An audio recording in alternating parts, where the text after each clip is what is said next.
بسم الله الرحمن الرحيم.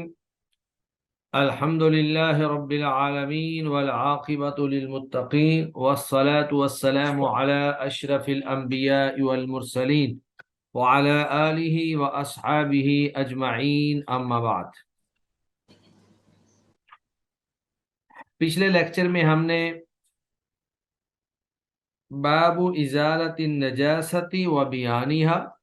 یہاں تک پڑھ لیا تھا. آج ہم یہاں سے آگے انشاءاللہ پڑھیں گے.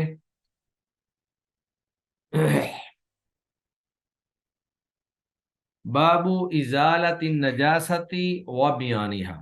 باب کا ترجمہ یہ ہے کہ نجاستوں کو زائل کرنے کا بیان، و بیانیہا اور نجاستوں کی تفصیل. یعنی بعض چیزیں جو نجس ہیں ایک تو ان کو بیان کیا جائے گا کہ کون کون سی چیزیں نجس ہیں، اور پھر ان کی نجاست کو زائل کرنے کا طریقہ جو ہے وہ بیان کیا جائے گا کہ نجاست کو دور کیسے کرنا ہے. تو اسلام کے اندر چونکہ ہر چیز کے بارے میں اصل حکم جو ہے وہ اباحت کا ہے، جائز ہونے کا ہے، حلال ہونے کا ہے. تو مباح چیزیں جو ہیں ان کی تعداد بھی بہت زیادہ ہے. تو مباح چیزوں کو تلاش کر کے ہر ایک کا حکم بیان کرنا یہ چونکہ مشکل کام تھا، اس لیے مباح چیزوں کو بیان نہیں کیا گیا، یعنی پاک چیزوں کو بیان نہیں کیا گیا، بلکہ جو چند ناپاک چیزیں ہیں ان کو بیان کر دیا گیا ہے. تو جب ناپاک چیزیں ہمارے علم میں آ گئیں تو پھر اس کا مطلب یہ ہے کہ اس کے علاوہ جو چیزیں ہیں وہ پاک ہوں گی. تو باب ازالت النجاست و بیانیہا، اس میں سب سے پہلی حدیث جو ہے وہ سیدنا انس بن مالک رضی اللہ تعالی عنہ کی حدیث مبارکہ ہے، اور یہ شراب کا سرکہ بنانے کے حوالے سے ہے. وعن انس بن مالک، سیدنا انس بن مالک سے روایت ہے، قال انہوں نے فرمایا، سئل رسول اللہ صلی اللہ علیہ وسلم، رسول اللہ صلی اللہ علیہ وسلم سے سوال کیا گیا، عن الخمر، شراب کے بارے میں،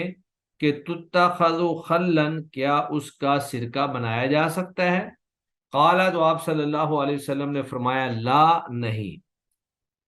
اس حدیث کو امام مسلم اور ترمذی نے روایت کیا ہے، اور امام ترمذی فرماتے ہیں کہ یہ حدیث حسن اور صحیح ہے.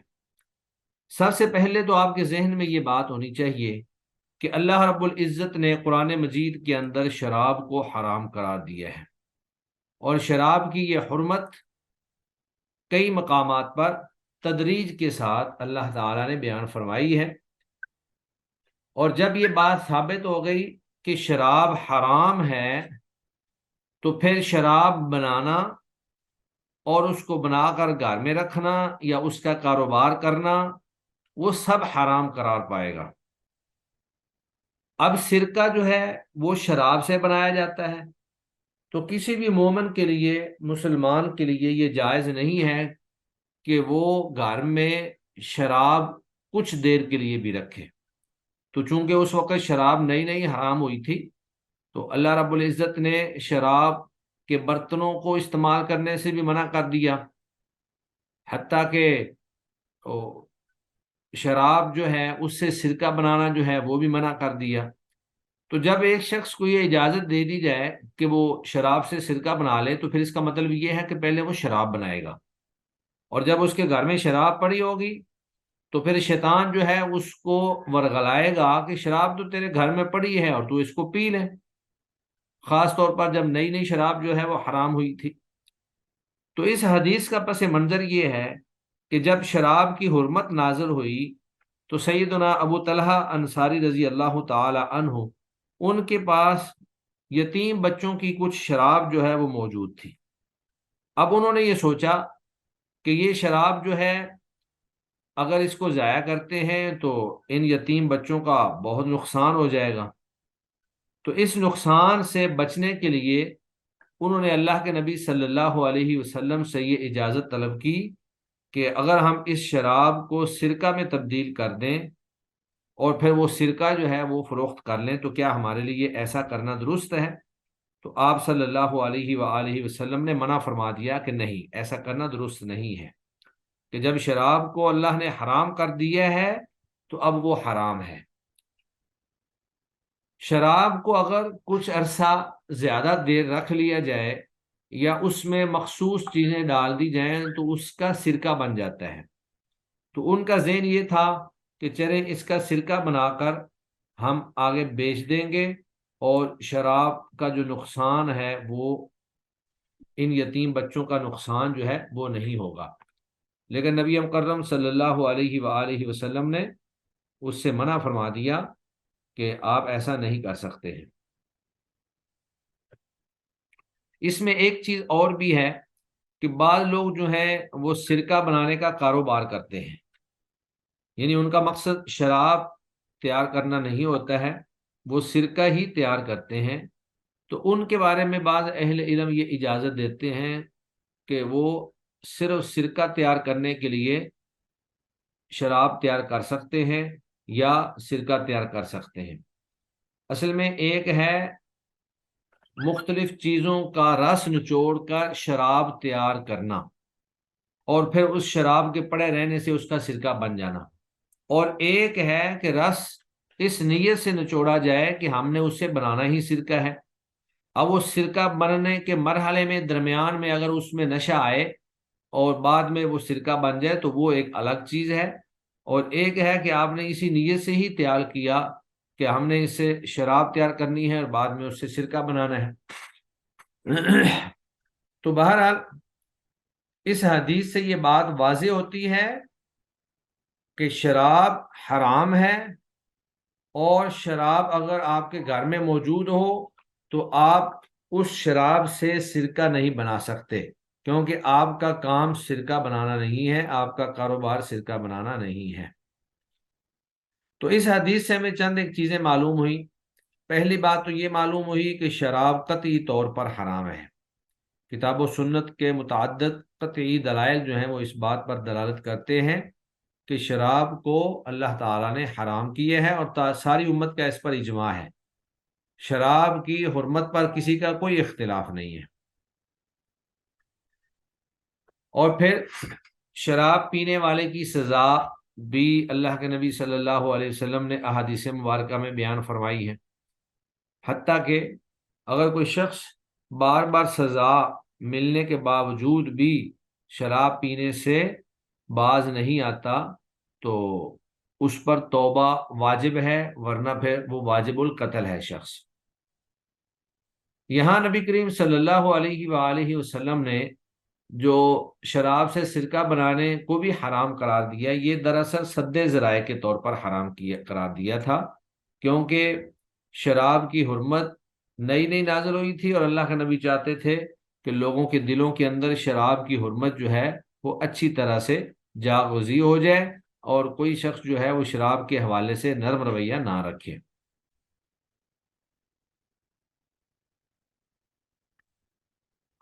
یہاں پر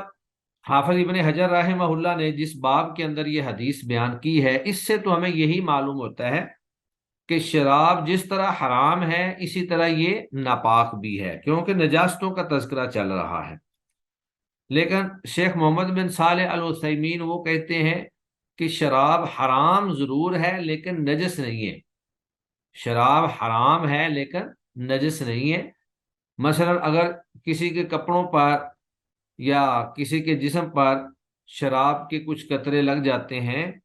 تو وہ کپڑے ناپاک اور نجس نہیں ہوں گے، یا جسم جو ہے وہ ناپاک اور نجس نہیں ہوگا۔ لیکن حافظ ابن حجر رحمہ اللہ کا رجحان اسی طرف نظر آتا ہے کہ انہوں نے شراب کو نجس سمجھ کر ہی اس باب کے اندر یہ حدیث جو ہے وہ بیان کی ہے۔ بہرحال یہ اہل علم کا آپ اجتہاد ہے کہ حافظ ابن حجر رحمہ اللہ جو صاحب کتاب ہے، جنہوں نے بلوغ المرام کتاب جو ہے وہ لکھی ہے اور اس میں یہ احادیث جمع کی ہیں،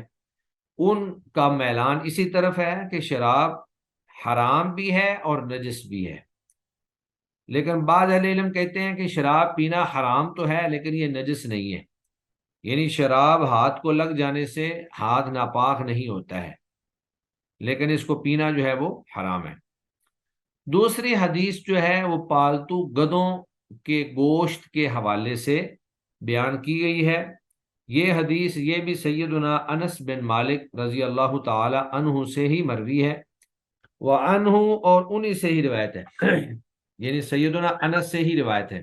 جو قریبی ترین مرجع ہوتا ہے اس کی طرف ضمیر لوٹتی ہے۔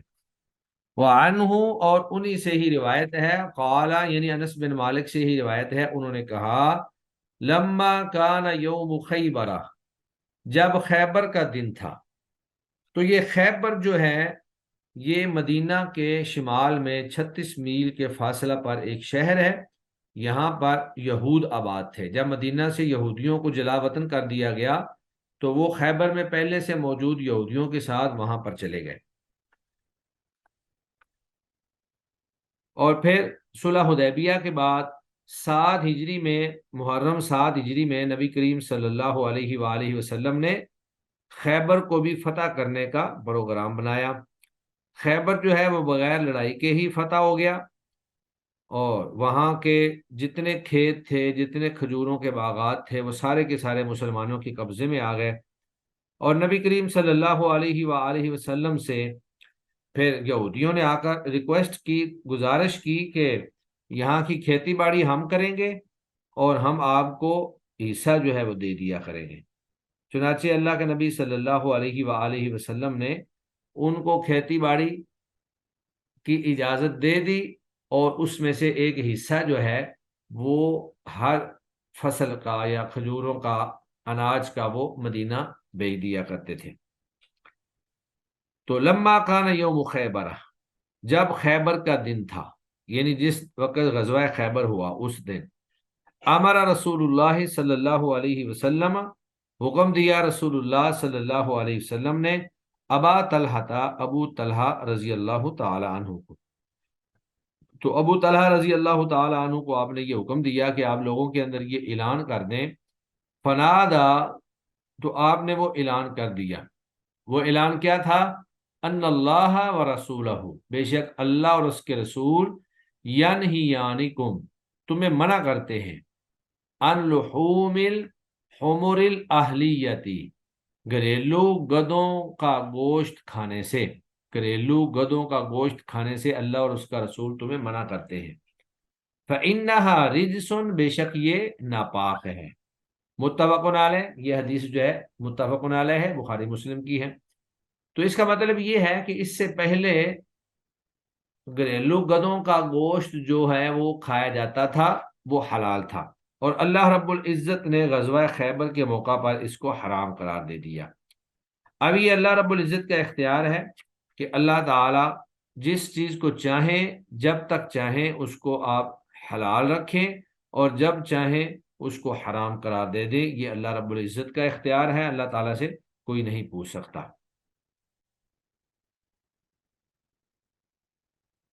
بعض روایات کے اندر یہ بات بھی موجود ہے کہ بہت سارے لوگوں نے گدھے کا گوشت جو ہے وہ باقاعدہ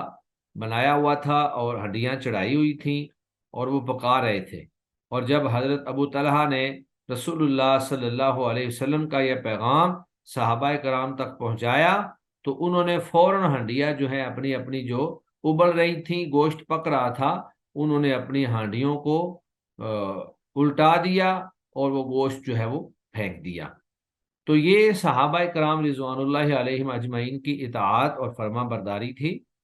کہ اللہ کی طرف سے اور رسول اللہ صلی اللہ علیہ وسلم کی طرف سے کوئی بھی حکم آ جاتا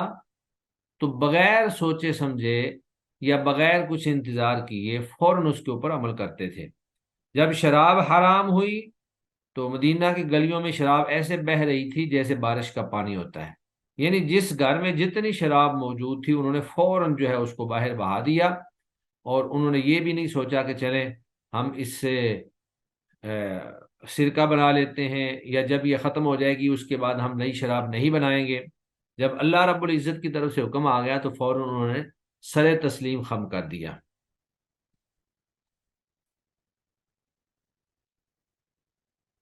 تو اس حدیث سے ہمیں جو سب سے بڑی چیز معلوم ہوتی ہے وہ یہی ہے کہ گدھے کا گوشت ایک وقت تک تو حلال تھا،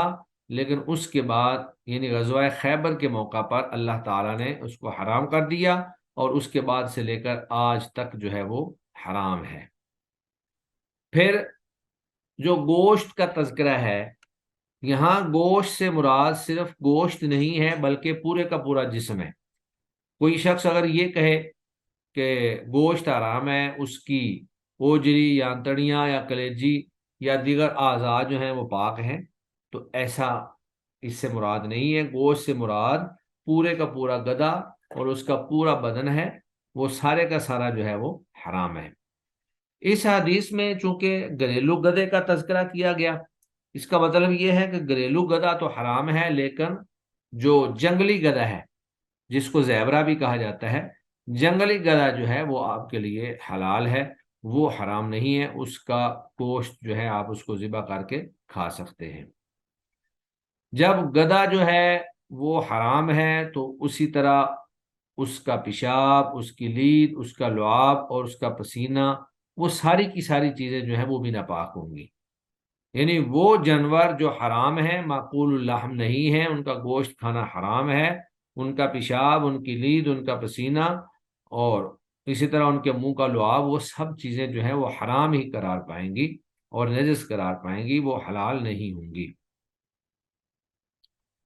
اس کے بعد نبی مکرم صلی اللہ علیہ وآلہ وسلم کی اونٹنی اور اس کے لعاب کا تذکرہ ہے کہ رسول اللہ صلی اللہ علیہ وآلہ وسلم مینا کے اندر جو ہے وہ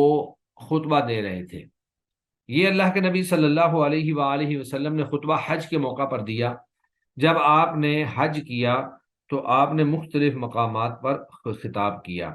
میدان عرفات میں بھی خطاب کیا، مینا میں بھی خطاب کیا، اور اسی طرح میدان مزدلفہ میں بھی خطاب کیا۔ تو مینا کے اندر، مینا سے مراد وہ جگہ ہے جہاں پر حاجی جو ہیں وہ 8 ذی الحجہ کی ظہر سے لے کر 9 ذی الحجہ کی فجر تک جو ہے 5 نمازیں پہلے سٹارٹ میں پڑھتے ہیں، اور پھر جب واپس آتے ہیں میدان عرفات سے مزدلفہ سے گزر کر، تو 10 ذی الحجہ کو صبح پھر مینا کے اندر ایک جمرہ جو ہے اس کی رمی کرتے ہیں، اور باقی 11، 12 اور 13 کے راتیں جو ہیں وہ مینا کے اندر ہی گزارتے ہیں۔ یہ وہ علاقہ ہے جہاں پر خیمے لگے ہوئے ہیں، خیموں والا جو علاقہ ہے اس کو مینا کہتے ہیں۔ تو اللہ کے نبی صلی اللہ علیہ وآلہ وسلم نے مینا میں خطبہ دیا، تو سیدنا عمر بن خارجہ رضی اللہ تعالی عنہ سے روایت ہے، انہوں نے کہا خطبنا رسول اللہ صلی اللہ علیہ وسلم بمنن، اللہ کے نبی نے ہمیں خطبہ دیا مینا میں، وَهُوَ عَلَى رَاحِلَتِهِ، اور آپ صلی اللہ علیہ وسلم اپنی اونٹنی پر سوار تھے۔ آپ کی اونٹنی کا نام قصوا تھا، تو اللہ کے نبی اس اونٹنی پر سوار تھے، اور فرمایا وَلُعَابُهَا، اور اس اونٹنی کا لعاب جو ہے یسیلو، وہ بہہ رہا تھا، گر رہا تھا، عَلَى کتفیہ، میرے دونوں کندھوں پر۔ یعنی اللہ کے نبی کی اونٹنی کو گویا کہ عمر بن خارجہ رضی اللہ تعالی عنہ نے پکڑا ہوا ہوگا، اور اس کا جو لعاب ہے وہ ان کے کندھوں پر گر رہا تھا، اور اللہ کے نبی خطبہ دے رہے تھے اور اللہ کے نبی دیکھ رہے تھے۔ اگر یہ لعاب جو ہے حرام ہوتا تو اللہ کے نبی یعنی کہ نجس ہوتا، ناپاک ہوتا، تو اللہ کے نبی ان کو دھونے کا کہتے یا سائڈ پر ہو جانے کا کہتے۔ تو اس سے یہ بات معلوم ہوئی کہ وہ جانور جو معقول اللحم ہے، یعنی جن کا گوشت کھانا حلال ہے، تو ان کا لعاب جو ہے وہ پاک ہے۔ وہ اگر جسم پر، کپڑوں پر لگ جائے، حتیٰ کہ ان کا گوبر، ان کا پیشاب، وہ بھی پاک ہے، وہ نجس نہیں ہے۔ وہ اگر جسم پر، کپڑوں پر لگ جائے تو کپڑے اور جسم ناپاک نہیں ہوگا، پاک ہی ہوں گے، اور اس کے ساتھ نماز پڑھی جا سکتی ہے۔ خاص طور پہ ہمارے وہ بھائی جو کہ دودھ کے کام سے وابستہ ہیں، تو بھینسیں وغیرہ جنہوں نے رکھی ہوئی ہیں، اب وہ خود ہی دودھ دوتے ہیں، تو ایسے لوگوں کے گھر میں آپ جا کر دیکھیں تو ان کے کپڑوں کو اور ان کے لباس کو، پورے جسم کو گوبر یا گوبر اور پیشاب مکس ہی ہوتا ہے، وہ لگا ہوتا ہے۔ تو ان کے لیے اگر یہ چیزیں ہوں تو پھر ان کے لیے بہت مشقت پیدا ہو جائے۔ لیکن جو جانور معقول اللحم ہیں، جن کا گوشت کھانا ہمارے لیے حلال ہے، ایسے جانور جو ہیں ان کا پیشاب یا ان کا گوبر یا ان کا لعاب وہ نجس نہیں ہے، جسم کو لگ جانے کی وجہ سے وہ جسم کا حصہ یا کپڑا جس کو لگ جائے وہ ناپاک نہیں ہوگا۔ تو اس حدیث سے ہمیں چند ایک نکات جو ہیں وہ معلوم ہوتے ہیں۔ ایک نقطہ تو یہ ہے کہ امیر حج کو چاہیے کہ وہ مینا میں لوگوں کو خطبہ دے اور انہیں حج کے طریقے کی تعلیم دے، یعنی جو بھی امیر ہو اس کو چاہیے کہ وہ ہر موقع پر اپنے ساتھیوں کو حج کے طریقے کے بارے میں آگاہ کرتا رہے، مزدلفہ میں، مینا میں، عرفات میں، جہاں جہاں سے گزرے جو جو بھی رکن ادا کرنا ہو ہر چیز کے بارے میں ان کی رہنمائی کرتا رہے۔ اور اس حدیث سے یہ بات بھی معلوم ہوئی کہ سواری پر بیٹھ کر خطبہ دینا درست ہے، اس میں کوئی حرج والی بات نہیں ہے، اور یہ جانور کو مشقت یا تعذیب دینے میں داخل نہیں۔ ہاں البتہ جانور کی ہمت اور جانور کی جسمانی حالت کو دیکھنا ضروری ہے۔ اگر جانور صحت مند ہے اور آپ اس کے اوپر بیٹھ کر خطبہ دیتے ہیں، کافی دیر تک بیٹھے رہتے ہیں، تو اس میں کوئی حرج والی بات نہیں، لیکن اگر جانور بہت زیادہ کمزور ہے تو پھر آپ کو چاہیے کہ آپ اس کی صحت کا بھی دھیان رکھیں اور اس کے اوپر زیادہ مشقت نہ ڈالیں۔ اس حدیث سے یہ بات بھی معلوم ہوئی کہ نبی مکرم صلی اللہ علیہ وآلہ وسلم انتہائی تواضع اور عاجزی اور انکساری کے ساتھ جو ہے آپ زندگی گزارتے تھے۔ حالانکہ آپ کہہ سکتے تھے کہ میرے لیے یہ ممبر لے کر آؤ، لیکن آپ نے ممبر کا تقاضا نہیں کیا، آپ نے سادگی کے ساتھ اور اسی عاجزی اور انکساری کے ساتھ آپ نے اونٹنی کے اوپر بیٹھ کر ہی اپنا خطبہ جو ہے وہ ارشاد فرما دیا، اور آپ صلی اللہ علیہ وسلم نے ممبر کا تقاضا نہیں کیا۔ تو اس حدیث سے یہ بات واضح ہوتی ہے کہ وہ جانور جو معقول اللحم ہے، جن کا گوشت کھایا جا سکتا ہے، جس طرح ان کا لعاب نجس نہیں ہے، پاک ہے، بلید نہیں ہے، اسی طرح ان کا پسینہ یا ان کا پیشاب یا ان کی لید اور گوبر وغیرہ وہ چیزیں بھی اسی طرح پاک ہیں۔ اگر آپ کے جسم کو کپڑوں کو لگ جاتی ہیں تو انشاءاللہ آپ کے کپڑے اور جسم جو ہے وہ پاک ہی کہلائیں گے، وہ ناپاک نہیں ہوں گے۔ اس کے بعد اگلی حدیث جو ہے وہ منی کے حوالے سے ہے۔ عام طور پہ انسان کی شرمگاہ سے نکلنے والا جو پانی ہے وہ تین طرح کا ہوتا ہے، ایک منی ہوتی ہے، ایک ودی ہوتی ہے، اور ایک مزی ہوتی ہے۔ یہ ذرا چونکہ طہارت کے مسائل چل رہے ہیں، ان کو ذرا واضح طور پر آپ اچھی طرح سے ذہن نشین کر لیں۔ منی سے مراد وہ پانی ہے جو احتلام یا مباشرت کے نتیجے میں جھٹکے کے ساتھ نکلتا ہے۔ تو یہ منی جو ہے یہ انسان کی تخلیق کا ذریعہ ہے، انسان کی تخلیق جو ہے وہ منی سے ہوتی ہے۔ تو منی کے خروج سے انسان پر غسل واجب ہو جاتا ہے، منی کے خروج سے آدمی پر غسل واجب ہو جاتا ہے، لیکن منی جو ہے وہ ناپاک نہیں ہے، نجس نہیں ہے۔ منی نجس نہیں ہے لیکن اس سے غسل واجب ہو جاتا ہے، وہ ایک حکم ہے، طہارت کا حکم ہے بس۔ دوسری چیز ہوتی ہے مزی۔ مزی سے مراد وہ لیس دار مادہ ہے جو جنسی خواہش یا جنسی خیالات کے وقت یا مباشرت سے پہلے مباشرت کے بارے میں سوچنے سے آدمی کی شرمگاہ سے لیسدر مادہ خارج ہوتا ہے۔ تو یہ مادہ جو ہے اس کو کہتے ہیں مزی۔ یہ نجس ہے لیکن اس کے نکلنے سے غسل واجب نہیں ہوتا، اس کے نکلنے سے غسل واجب نہیں ہوتا۔ جب یہ نکلے گا تو جہاں جہاں یہ لگے گا، جسم پر لگ جائے یا کپڑوں پر لگ جائے، چونکہ یہ نجس ہے لہذا اس کو دھونا واجب ہے۔ استنجا کریں، آپ اپنے جسم کو دھوئیں جہاں جہاں پر کوئی پانی کے قطرے لگے ہیں مزی کے، یا آپ کے کپڑوں پر جہاں جہاں یہ قطرے لگے ہیں۔ اور تیسری چیز ہوتی ہے ودی۔ ودی سے مراد وہ پانی ہے جو سفیدی مائل ہوتا ہے دودھ کی طرح، اور وہ پیشاب سے پہلے یا پیشاب کے بعد، پیشاب کے ساتھ ہی خارج ہوتا ہے۔ اس کا حکم بھی پیشاب والا ہی ہے، یعنی جس طرح پیشاب نجس ہے ناپاک ہے، اسی طرح ودی جو ہے وہ بھی نجس اور ناپاک ہے، چونکہ وہ پیشاب کے ساتھ نکلتا ہے، ویسے نہیں نکلتا، پیشاب سے پہلے نکلے گا یا پیشاب کے بعد نکلے گا۔ تو جس طرح پیشاب نجس ہے، اسی طرح ودی کا پانی بھی نجس ہے، اور مدی کا پانی بھی نجس ہے۔ یعنی کہ تین پانی جو ہیں، پیشاب، ودی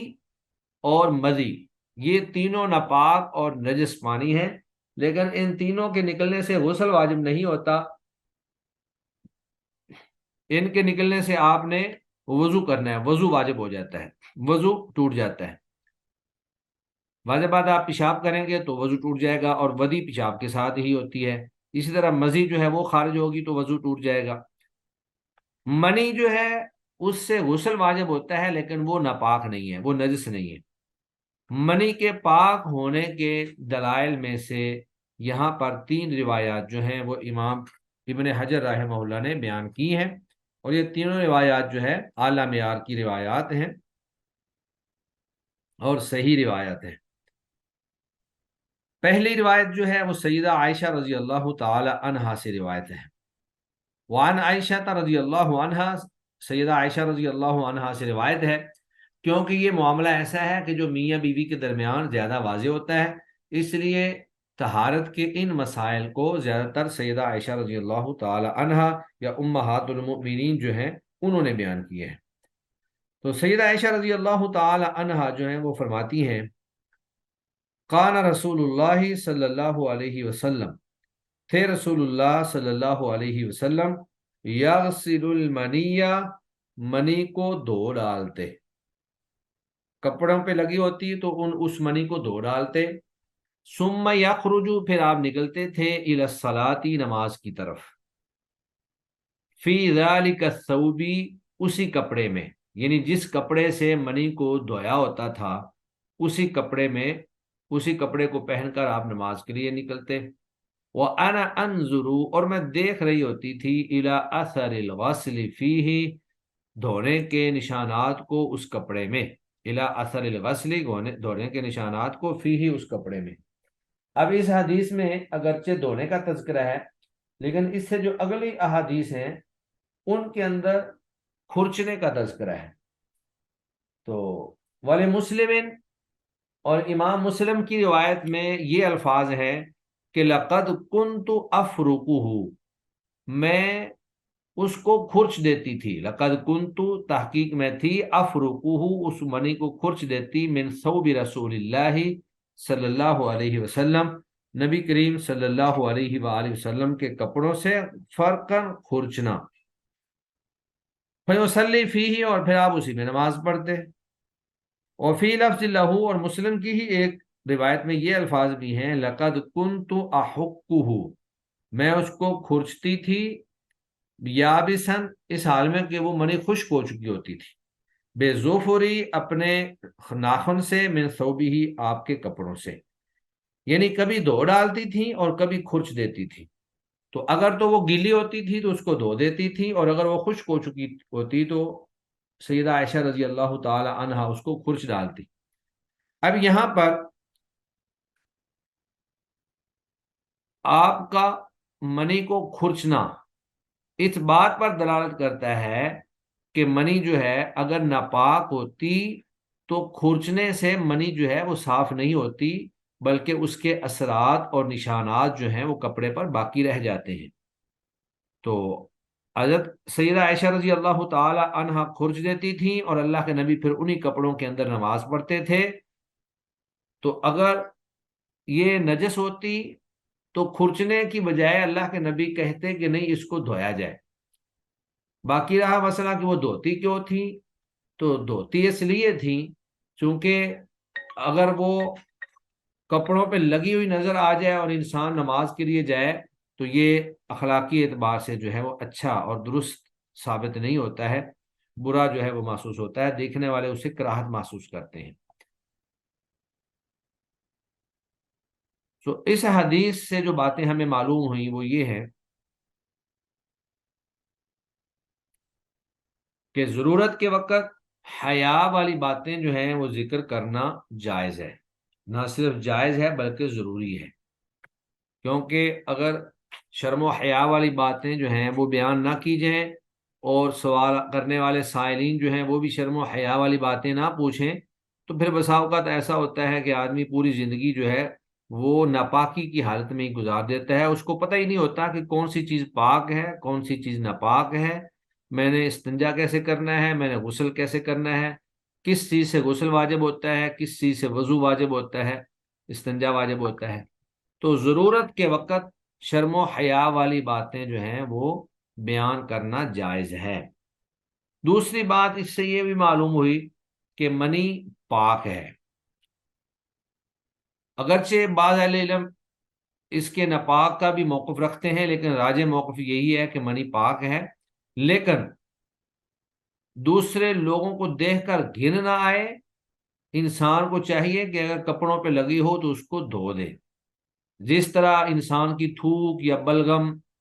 یا رینٹ وغیرہ یا خون، اگرچہ یہ ناپاک تو نہیں ہے، لیکن اگر کپڑوں پہ تھوک لگی ہوئی ہو، بلغم لگی ہوئی ہو، تو دیکھنے والا بندہ جو ہے وہ اسے کراہت محسوس کرتا ہے۔ تو انسان کو پاکی اور صفائی کا دھیان رکھنا چاہیے، ایک ہے پاکی اور ایک ہے صفائی، اور صفائی کی بھی بڑی فضیلت اللہ نے اور قرآن مجید میں، یہ حدیث میں اللہ کے نبی نے فرمائی کہ الطہور شطر الایمان، صفائی نصف ایمان ہے۔ تو کسی چیز کا پاک ہونا اس کا یہ مطلب نہیں ہے کہ آپ بالکل ان کو کپڑوں پہ چھوڑ دیں، آپ جو ہے صاف ستھرے ہو کر نماز کے لیے جائیں۔ اس سے یہ بات بھی معلوم ہوئی کہ بیوی جو ہے وہ اپنے خاوند کی خدمت کر سکتی ہے، جیسا کہ سیدہ صدیقہ رضی اللہ تعالی عنہ آپ صلی اللہ علیہ وسلم کے کپڑوں کو صاف کر دیا کرتی تھی۔ اور اس سے یہ بات بھی معلوم ہوئی کہ اگر منی خشک ہو جائے تو اس کو خرچ دینے سے ہی، خرچ دینا بھی کافی ہے، اگرچہ دھو لینا بہتر ہے لیکن اس کو خرچ دینا کافی ہے۔ اور اس سے آپ صلی اللہ علیہ وسلم کی سادگی اور زہد و ورع بھی معلوم ہوتا ہے کہ آپ صلی اللہ علیہ وسلم جو ہے آپ کے پاس ایک تو زیادہ کپڑوں کے جوڑے نہیں تھے، اور دوسرا جن کپڑوں پر منی لگ جاتی یا تو اس کو دھو دیا جاتا، اور دھونے کے نشانات ابھی باقی ہوتے، وہ کپڑے گیلے ہوتے اور اللہ کے نبی انہی کپڑوں کے ساتھ جو ہے وہ نماز کے لیے مسجد میں چلے جاتے، یا پھر اس کو خرچ دیا جاتا اور نشانات باقی ہوتی اور آپ صلی اللہ علیہ وسلم انہی کپڑوں کے ساتھ نماز کے لیے چلے جاتے۔ اس کے بعد پھر ایک نیا مسئلہ جو ہے یہاں پر بیان کیا گیا ہے، وہ یہ ہے کہ بچے اور بچی کے پیشاب میں فرق۔ ویسے تو پیشاب جو ہے وہ ناپاک ہے، بے شک مرد ہو یا عورت ہو، اس کا پیشاب دونوں کا ناپاک ہے، لیکن وہ بچہ یا بچی، یہاں بچے اور بچی سے مراد وہ بچے ہیں جو ابھی تک دودھ پیتے ہیں، یعنی ابھی انہوں نے غذا کھانی نہیں شروع کی، ان کی غذا جو ہے وہ دودھ ہی ہے۔ تو ایسے بچے اور بچی کے پیشاب میں شریعت نے کچھ فرق کیا ہے۔ بچے کا جو پیشاب ہے وہ تو ثقیل نہیں ہوتا، خفیف ہوتا ہے، اگر وہ کسی کے کپڑوں کو لگ جائے تو اس کے اوپر چھینٹے مار دیے جائیں تو وہ کپڑا جو ہے وہ پاک ہو جائے گا، لیکن بچی کا پیشاب جو ہے اس کے اوپر چھینٹے مارنے سے وہ پاک نہیں ہوگا، بلکہ اس کو دھونا ضروری ہے۔ تو یہ روایت ابو السمح رضی اللہ تعالی عنہ سے روایت ہے۔ یہ ابو السمح جو ہے یہ ان کا نام تھا ایاد، یہ آپ صلی اللہ علیہ وسلم کے آزاد کردہ غلام اور آپ کے خادم تھے، اور ابن عبد البر نے لکھا ہے کہ یہ گم ہو گئے تھے اور بعد میں پھر ان کا معلوم نہیں ہو سکا کہ یہ کہاں چلے گئے، اس لیے ان کی تاریخ وفات بھی کسی کے علم میں نہیں ہے۔